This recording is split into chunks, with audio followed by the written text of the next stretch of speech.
Well, that was ruddy stressful. Hey, ladies and gentlemen, welcome back to the channel Football Therapy with me, your host, Jan, and your post-match presser of Chelsea 1, Crystal Palace 0, but also notably, Chelsea's announcement, though we already knew it, of Mudryk. He was unveiled at Stamford Bridge today for an 8.5 year contract. It is absolutely chicken oriental, though his initial base fee, is apparently £62 million. Hey, that's less than Mark Cucurella. And amortized over 8.5 seasons. It's like just over 7 million a season. Look at it that way. It's cheap. We should have bought two. Thank you for joining me. We'll talk about the game a little bit. Thiago Silva.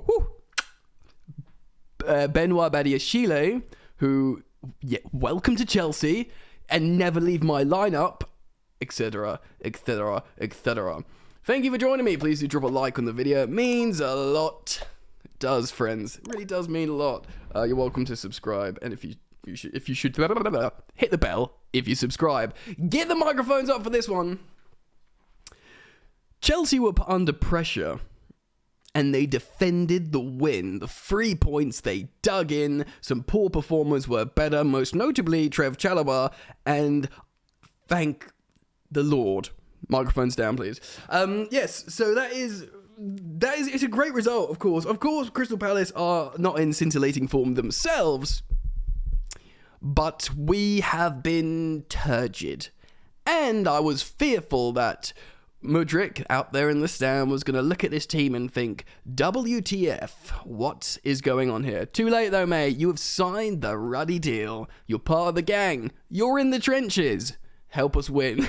That feels good. Later on, in like a month or so, because of the João Felix ban, we could see both Mudryk and João Felix in our attack. And possibly Kai Havertz, if he sorts a few things out. Obviously, today he scored the winner, but let's have it right, ladies and gentlemen. Kai Havertz should have had a hat-trick.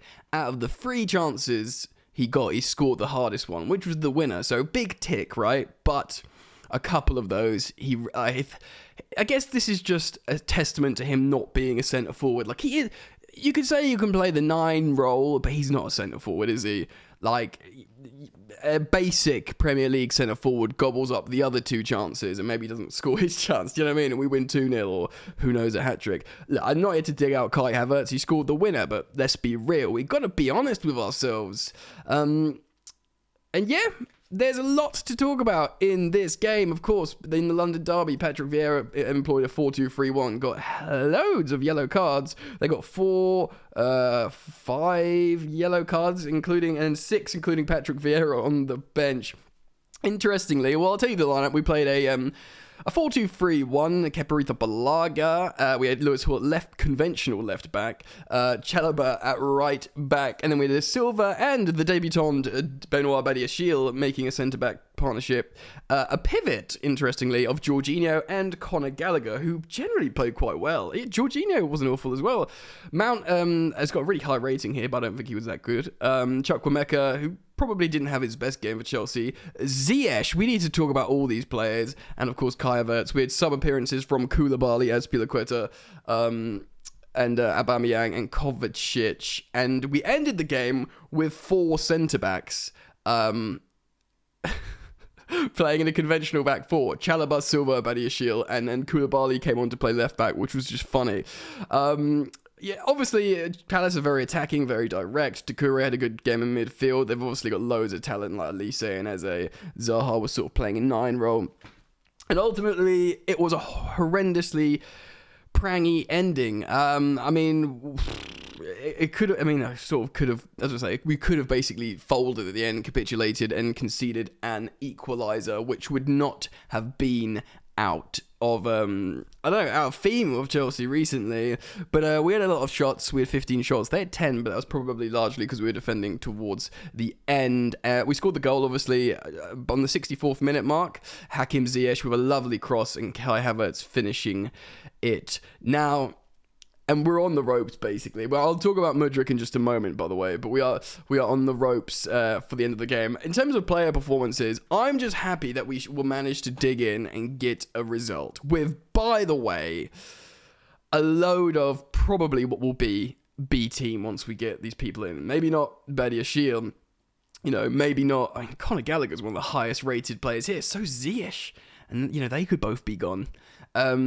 So it's very, very interesting. This particular game does not reflect on what Chelsea will be in the future. If you've watched my previous upload to this, you would have seen I spoke about Chelsea's future attack. Nkunku, potentially João Felix. Chelsea think if they want to buy him, they'll have the opportunity to do so in the summer. And of course, the aforementioned man of the moment, Mykhailo Mudryk. And by the way, shout out to Shakhtar and their social media team who have done some elite trolling against Arsenal with hashtag Free Mudryk before he was announced, because that's what the Arsenal fans were spamming on their social media. So they've thrown a bit back. Any sign for Chelsea? Look, again, I'm allowed to enjoy it. It's like the theatre of football. There's banter, isn't there? In terms of player performances, Kepa Arrizabalaga, he's still clearly looking at him not in the same confidence he was before, but he made 2 elite top tier saves in this game. And because of that, he's done very, very well in this game. Badiashile, for his debut, completely unfazed, played really, really well, calm on the ball. I think he is locked in. Certainly over Kalidou Koulibaly.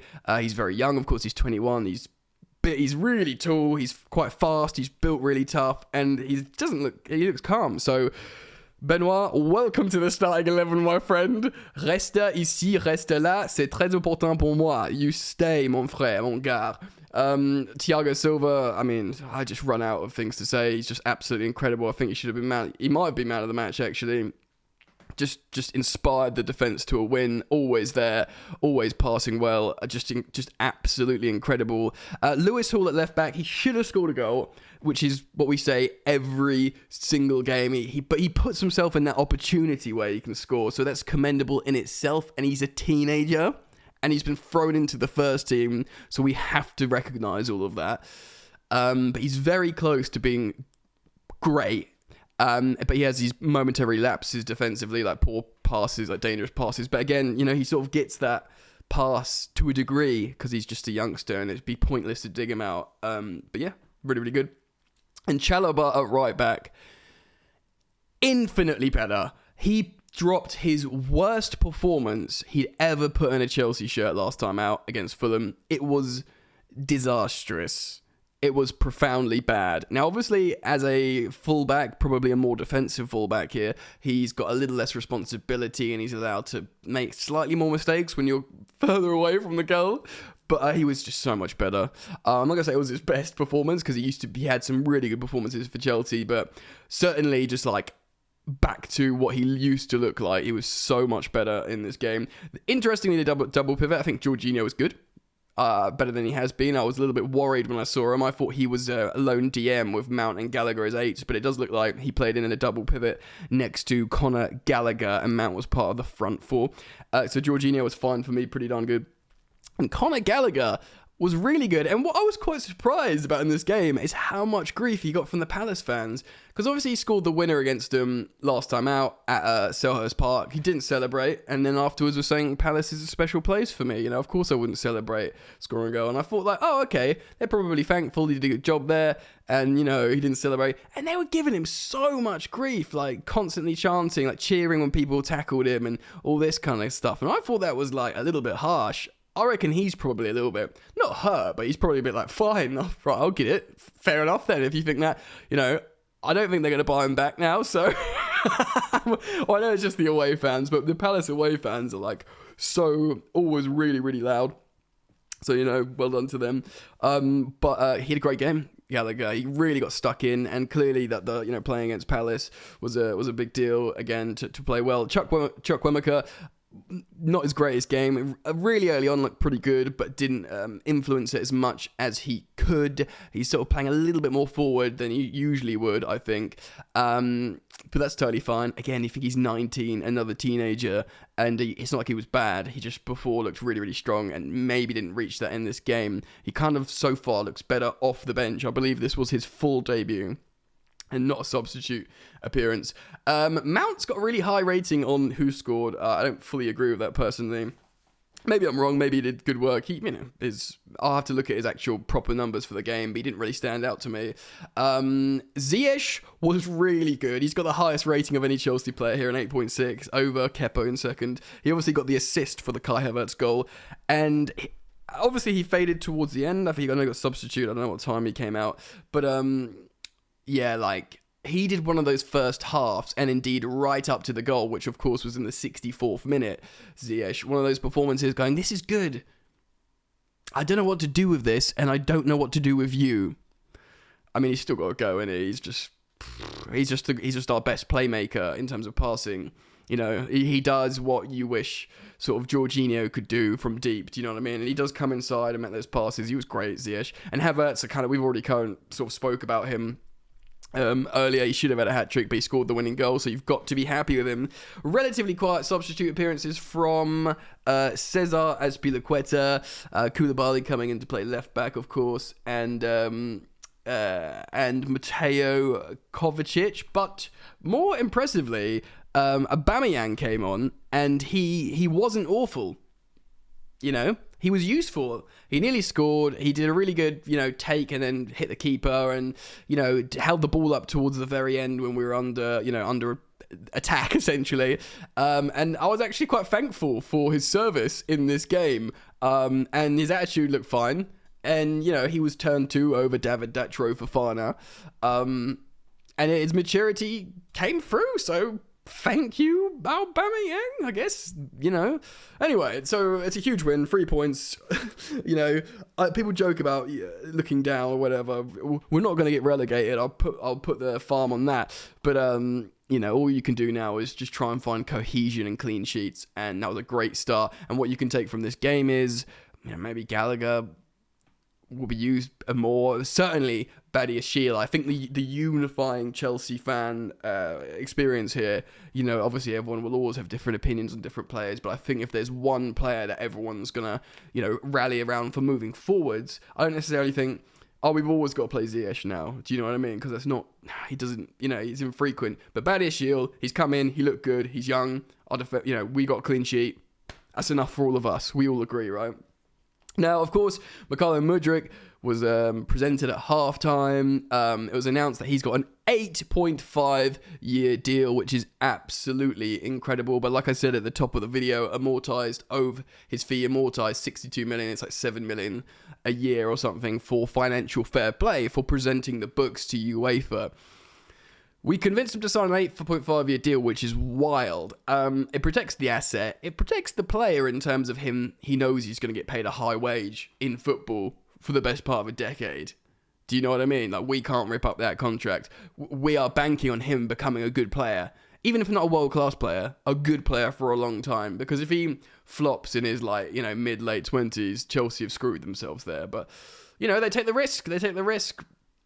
Part of Project 2030. The more, of course, time I spend after expressing my concern about this transfer, the more excited I get. He is incredibly fast.